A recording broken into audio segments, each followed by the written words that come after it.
This is my first Intarsia pattern. You got to sand all these little pieces.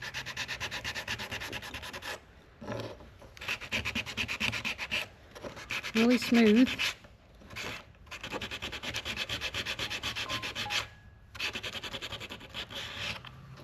And then you put it together.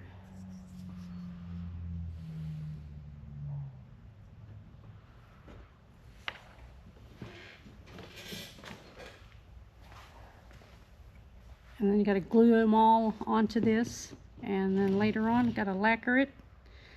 And this is my first time making one of these, so hopefully it turns out the way I want it after we put the lacquer on it, but it looks pretty neat. Thanks for watching. This is Mrs. Rhonda signing out.